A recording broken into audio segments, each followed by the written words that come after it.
विद्यमान खासदार रणजितसिंह नाईक निंबाळकर आणि मोहिते पाटील यांच्या संघर्षामुळे राज्यात चर्चेचा विषय बनलेल्या माढा लोकसभा मतदारसंघातून भाजपने पुन्हा एकदा विद्यमान खासदार रणजितसिंह नाईक निंबाळकर यांना संधी दिली आहे।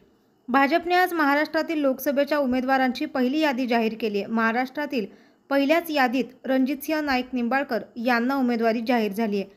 त्यामुळे पक्षाच्या प्रमुख नेत्यांनी रणजितसिंह नाईक निंबाळकर यांच्यावर विश्वास टाकला आहे। पक्षाने पुन्हा एकदा माझ्यावर विश्वास ठेवला त्याबद्दल मी देशाचे पंतप्रधान आदरणीय नरेंद्र मोदी साहेबांचे खूप ऋणी आहे आणि त्यांचे खूप आभार मानतो। याचबरोबर पक्षाचे अध्यक्ष आदरणीय जे.पी. नड्डा साहेबांचे खूप आभार मानतो। अमित भाई शहा यांचे खूप आभार मानतो। आमचे गृहमंत्री आमचे नेते याचबरोबर महाराष्ट्राचे माझे नेते आणि जयाभाऊचे नेते आदरणीय देवेंद्रजी आणि जयाभाऊ या दोघांचे आभार सोडले माझे प्रदेशाध्यक्ष आदरणीय बावनकुळे साहेब आदरणीय चंद्रकांत दादा या सर्वांचा मी आभार मानतो।